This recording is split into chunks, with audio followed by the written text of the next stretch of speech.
The French doors between the two rooms were removed to create a two-layered room. About 20 people were waiting for the food to be brought to them. In the pond, carp were watching them. Today is my nephew's birthday party. All the relatives gathered to celebrate his birthday. To my surprise, today's menu was curry. This was my nephew Dylan's request. For some reason, my mother-in-law made me and my sister-in-law, Ruby, carry the other dishes. She said she would bring the curry later. After a while, my mother-in-law put the curry in front of me. She knew that I didn't like curry, so she intentionally served it in a large portion. Besides, it looked darker than other people's curry. My mother-in-law grinned with a nasty look on her face.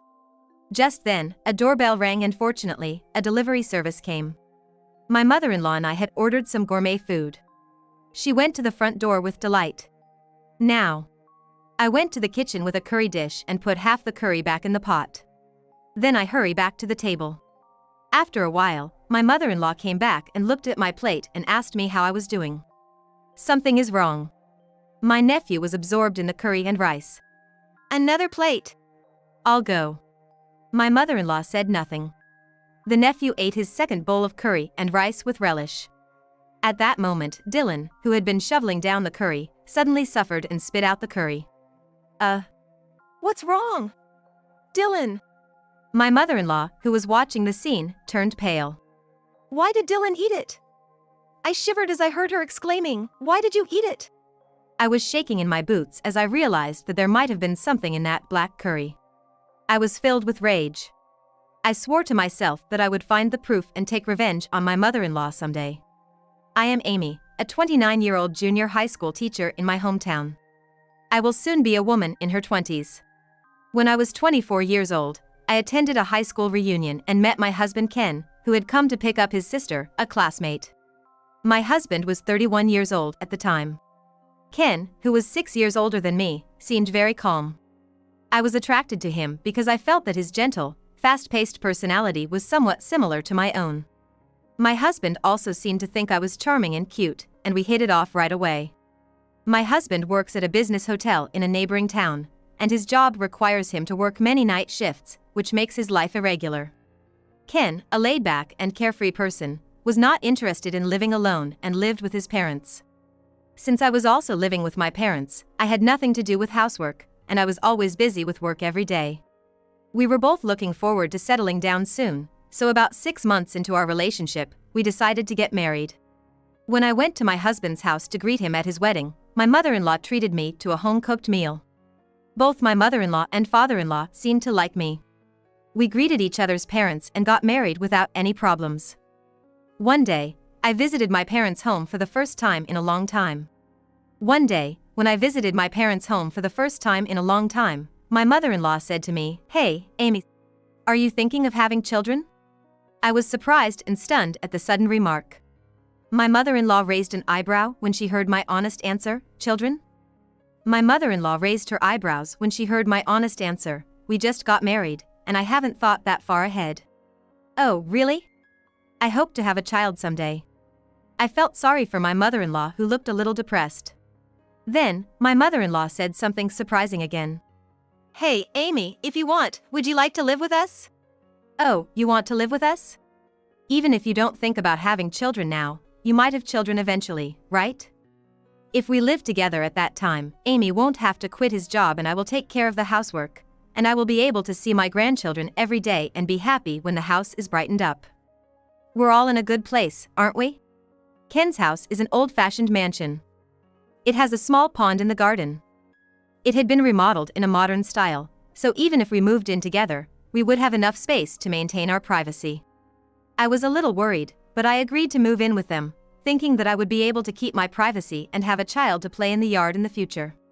So, the conversation proceeded smoothly, and we started living together at my parents-in-law's house. Life with my in-laws was more comfortable than I had expected, and we had a happy honeymoon. However, we had a big problem. 3 years had passed since our marriage, and we still could not have children. I'm home. When I came home, my husband, who had been home all day on his day off, appeared stealthily from the back of the house. "Amy, why don't you go to a fertility clinic and see what they can do for you?" My mother referred me. "Yes, that's good. I was also concerned about that. I was also concerned about my inability to have children, so I thought it would be a good opportunity. On Ken's Saturday off, we took a cab in the morning to a hospital famous for its fertility treatments. What would you do if you were told that your body was incapable of having children? I asked my husband, anxious and fearful. He said, "Well, I don't know." Well, at that time, no matter which of us is the cause of the problem, we will both give up. Of course, I would love to have a baby, but I'm not obsessed with that. As long as I can be with you, that's all that matters to me. He held my hand and smiled at me. I know, thank you. I feel the same way. Hearing his words, I felt a little relieved to know that neither of us was fixated on the child. After the examination, he said, "Well, you are both still young, so there is a good chance that you will have children. However, if women are not careful, they will soon start having babies at an older age, and it will gradually become more difficult for them to have children. The earlier you start fertility treatment, the more likely it is that you will be able to conceive, but we will leave this up to you two to decide.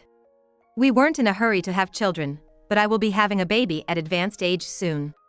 It was an indescribable, complicated feeling. The ride home was quiet. There is a good chance of conceiving a child, but fertility treatment is the best way to make the most of that possibility. I do not want to have a child at all costs. Besides, I am busy with work every day, and if it takes time to go to the hospital, I am not sure if I will be able to take that much time. Besides, I am still young.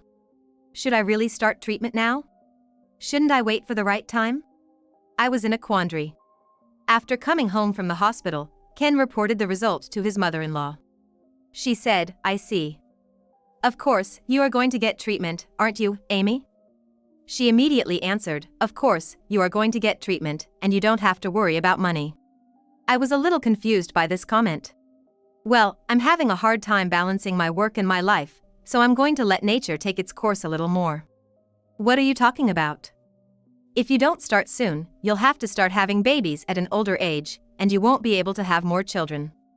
Why don't you take this opportunity to quit your job? Quitting my job. To be honest, I had never thought of that. Of course, there are days when I get frustrated because the students don't listen to me at all, and there are times when I feel like giving up because of the workload. But I still love my job. I could see the faces of the students I work with in my mind. I can't stop working. I love my job. I looked straight at my mother-in-law and said, "I can't believe you. Why? We need to have children." Her eyes widened in surprise. Of course, I would like to have a child, but Ken and I don't put that much emphasis on having a child at this moment. Yes, I understand. Although she answered me so, she was clearly unhappy about it. Perhaps it was from that day on, my mother-in-law and I began to behave strangely toward each other. She continued to persuade me to undergo fertility treatment every day for some time after that. One day, she said, "How about this hospital?" One day, she brought me a pamphlet of a hospital, saying, "How about this hospital? A woman doctor will take care of you, so I think she will be kind to you." The more she persistently tried to persuade me, the more I felt like she was forcing me to do something I didn't want to do. The more I was persistently persuaded, the more I disliked the feeling of being coerced. Please stop this. I will talk about the child with Ken. Please leave me alone now, I said in a stronger tone than usual. However, my mother-in-law, who heard this comment, thought that I had no intention to do so, and her attitude gradually turned cold. She hardly tried to talk to me. She did not make eye contact with me when I tried to talk to her, and one time, I heard her talking about me bluntly on the phone while she was talking with her friend. The content of the phone call was, "Is it hard for your wife too? But you know, compared to my wife, she's still pretty. My wife doesn't do anything at all. All she does is make cup noodles. She only has a big appetite and she is a flying pole smasher." What a terrible thing to be told. I heard it from the shadow of the wardrobe. My mother-in-law had been kind and gentle when we first got married. But now she is talking ill of me with her friends. I was so sad that I burst into tears at the thought that my mother-in-law would treat me like this for the rest of my life, until we had children. After about a week, I had said the same thing to my mother-in-law before, but that time she said, "You are busy with your work, aren't you? Don't worry about it." She smiled at me and said, "Don't worry, you are busy with your work, aren't you?" But this time was different. Then, I will ask you to start tomorrow. What do you mean you finally want to do it? I thought to myself, but I held back my anger. Then I smiled and said, I'll take care of it. But I come home late every day, so I'll leave dinner to you, Mother. Yes, I'll make dinner. The next morning, I woke up an hour early and went to the kitchen to make breakfast with my mother-in-law, but she did not come out of her room. I thought it was strange, but if I kept waiting for her, I would not be able to make it to work in time. Then my father-in-law came over. Amy, what's wrong? Good morning. I've decided to start cooking today. My father-in-law seemed a little surprised. Thank you. He seemed a little surprised, but I see. He said kind words to me, good luck, and don't push yourself too hard. Then my mother-in-law and I finally came into the living room. My father-in-law's kind words touched my heart. He said, Amy, did you have a good time cooking by yourself? I'm not a very good cook, but I did my best today. My husband was on duty today and had not come home yet. I started to eat with my mother-in-law and father-in-law. When my mother-in-law drank some of the miso soup I had made, she said, What is this miso soup? She frowned and said, What is this soup? She frowned. What's wrong with it? Did you use powder stock? Yes, I used granulated soup stock. What have you been looking at all this time? Suddenly my mother-in-law became irritated.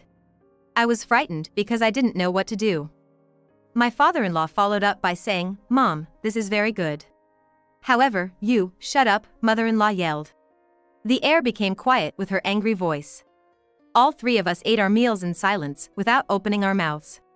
From that day on, this kind of exchange was repeated every morning. I sighed, thinking that this would happen again today.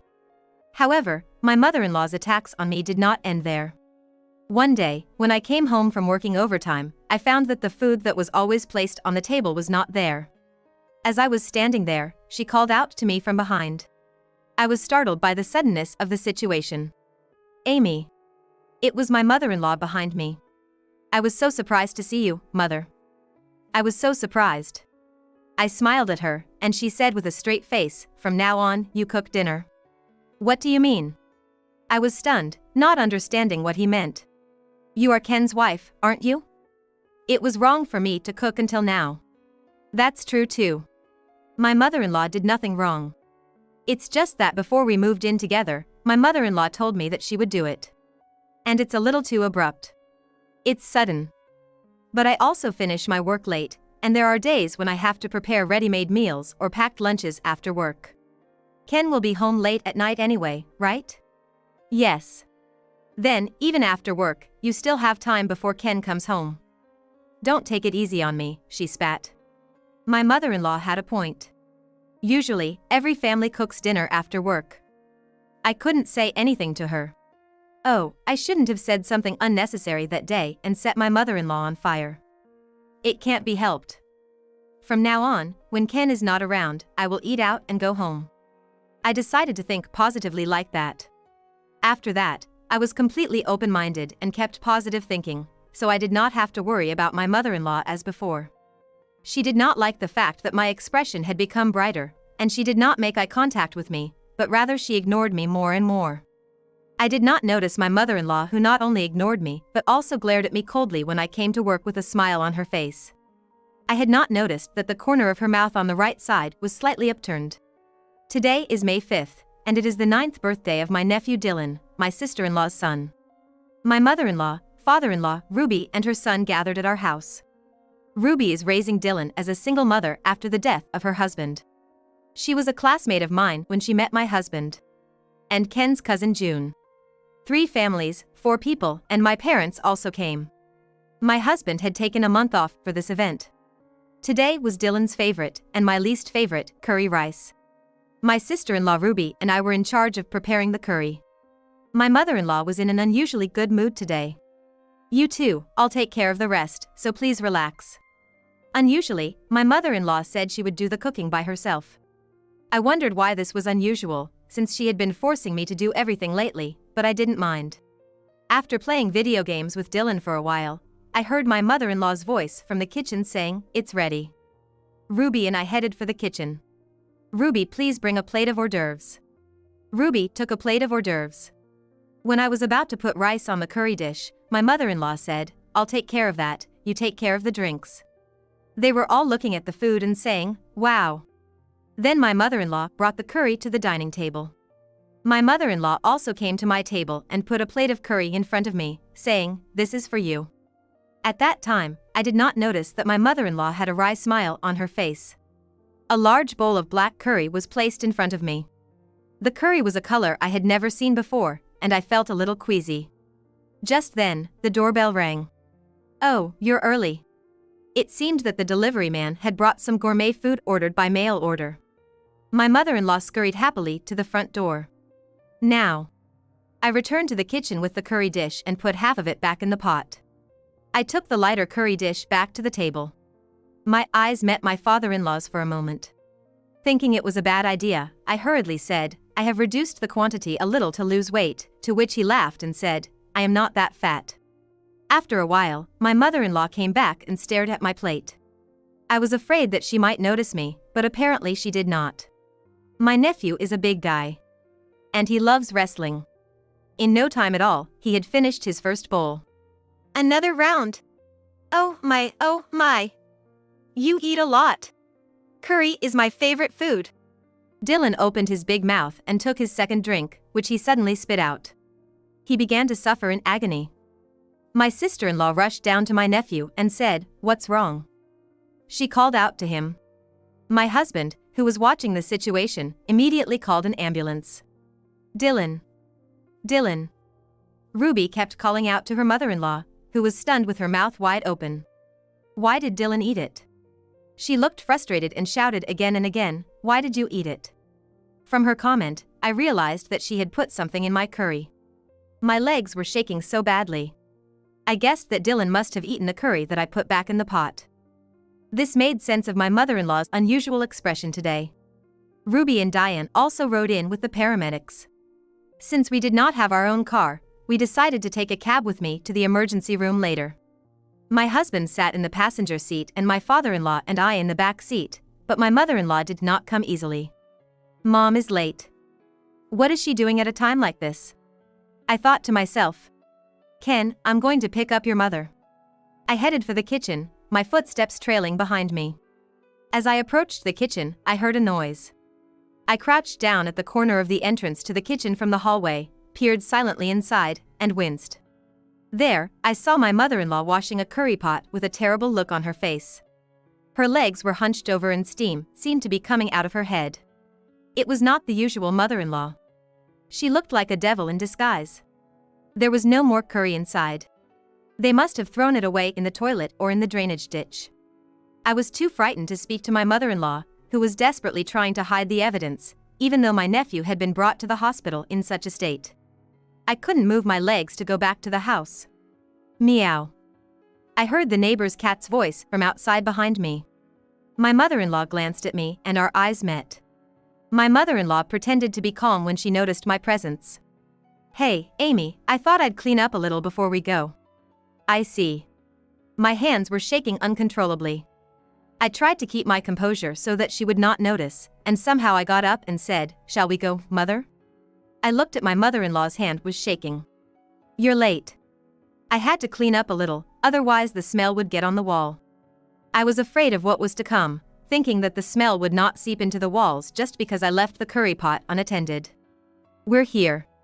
We arrived at the hospital in about 15 minutes. It was a large general hospital. It was now 7 p.m. We entered through the emergency entrance. I followed the directions given by the security guard to the ICU. A nurse, a little younger than me, approached me. Are you a member of Dylan's family? Yes, I am. Please wait here for a moment. We were led to a bench a short distance away. There were 3 black plastic sofas arranged in a U-shape that could accommodate about 4 people. Where is Ruby? She must be with Dylan. When I looked at my mother-in-law, her eyes were darting about. There was something obviously wrong with her. After about 10 minutes, Ruby came in with a sad face. How is Dylan doing? He just finished his examination and is having his stomach washed. I knew it was curry. I wondered if it was my imagination, but I thought I saw my father-in-law looking at me with a sideways glance for a moment. If there had been something in the curry, he would have suspected me. But I had no motive. No, there is a motive if you force yourself to look for it. A wife who can't have children might be jealous of her sister-in-law's children and try to kill him. If so, there is a stronger motive for my mother-in-law to kill me. What should I do? That's not what you should worry about now. You have to be strong, I said to herself. Then Ruby muttered, it's just like with her. I looked at Ruby in surprise. What do you mean by that, man? My dead husband. I had heard from my mother-in-law that he died of cancer. Did he die in this hospital? The hospital was not here, but St. Mary's Hospital. The similarity is in the symptoms. It wasn't cancer? I had never heard any more details about Mr. G's death, because all the family members did not want to talk about him. No, it wasn't. What? There was sulfuric acid in the stew. What do you mean? That day was Dylan's kindergarten field day. We had dinner at my parents' house in the evening. It was his favorite stew next to curry. But only his stew had it. I was so excited to see him. So everyone didn't mention it. Was it in today's curry? I wonder if it will continue. I looked at my mother-in-law. She was staring at the wall. She looked as if she was holding something back. She was probably trying not to get upset. Did his work go well? About half a year before the incident happened, the company went bankrupt. Since then, he had been sleeping at home every day. I didn't realize that. After that, he was just collecting unemployment insurance. He never told me what he was going to do. Ruby started working around that time, too. There were times when Ruby and Mom argued. This comment from my father-in-law convinced me that Ruby's husband had been murdered by my mother-in-law. After a while, the nurse came to me. Please come this way, everyone. We proceeded to the examination room. The elderly doctor turned to us and said, rest assured, he has been saved. Everyone shouted and cried with joy. I looked at my mother-in-law, who was also crying. It must have been because she did not have to kill Dylan. Sulfuric acid was detected in his stomach. Everyone looked at me as if they knew it. My mother-in-law looked down. I asked my mother-in-law, Mother, do you know anything about this? My words made everyone gasp. Amy, that can't be true. My husband stopped me, so I could not pursue the matter any further. My mother-in-law was staring at me with dead eyes. After that, all my relatives were summoned by the police for questioning. I could not forgive myself for the fact that I had almost been killed. I desperately thought about what I should do to avenge my mother-in-law. I came up with the idea of spreading rumors throughout the town. I decided to spread the rumor by talking to my students. The next day, I told the students at the junior high school where I worked about the incident. Hey, what do you guys think? My mother-in-law is definitely suspicious. The students were amused by the story and seemed to be telling their families about it at home. Perhaps because of that, our neighbors also started to gossip that my mother-in-law was the culprit. Shame, shame. I was seen every time I went out with my mother-in-law. One day, when my mother-in-law went to her favorite flower shop, the moment she made eye contact with the owner, he closed the shutters and she was not allowed to go inside. Perhaps it was my mother-in-law's imagination, but even the stray cats in the neighborhood seemed to run away when she approached them. As she spent such days, my mother-in-law seemed to start worrying even about the sparrows running away as usual. She seemed to be mentally trapped. It was obvious that my mother-in-law was gradually losing weight due to the stress.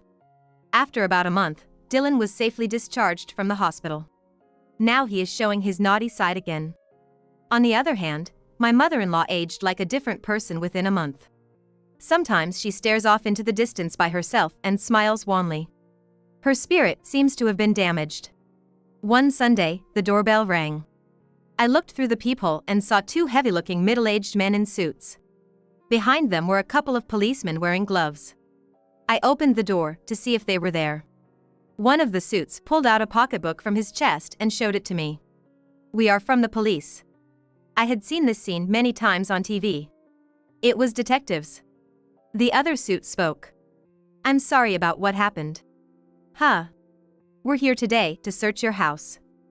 We would like to take a look at your house now. We would have done it sooner, but it took a while to get the warrant. At that moment, a group of uniformed police officers entered the house.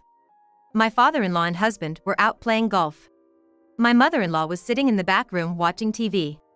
After a while, a voice came from the kitchen. "Isn't this it?" The kitchen was noisy. I went to the kitchen. And I rolled my eyes. In the plastic bag in the officer's hand was a 50-centimeter long battery refill. Where was it? I turned up the bottom board here. The policeman pointed to an underfloor storage space near the kitchen door. That's where my mother-in-law keeps her pickles. Usually the bottom plate was not visible because it was full of jars. The bottom plate was removed, and I could see wet soil at the bottom of the bottom plate. That must be what sulfuric acid is. When my mother-in-law heard these words, she emerged from the back of the house and suddenly uttered a strange noise, then fainted. "I would like you to come to the station." My mother-in-law frankly admitted that she had committed the crime. The same thing happened to Ruby's husband. She had obtained the battery refill at a nearby home improvement center. Later, a psychiatric evaluation revealed that she had a mental disorder, and she was admitted to a mental hospital. 2 years later, it was decided that my mother-in-law would be discharged from the hospital. My mother-in-law became a different kind of person from before. It seems that she had a mental disorder since the time of the incident with Ruby's husband. She is still on probation and there are still rumors in the neighborhood, but she is very sorry for what she did and always repeats, "Amy, I'm sorry about that time." 3 years have passed since then. I am now 32 years old. Our family still lives in the same house. About 3 months ago, my wife and I were finally blessed with a child. Today we went to the hospital and the test results showed that it was a girl. The junior high school where I worked for many years will be closed next year and I was about to be transferred to a junior high school in a neighboring town. I think I will take this opportunity to become a full-time housewife and do my best to raise my children.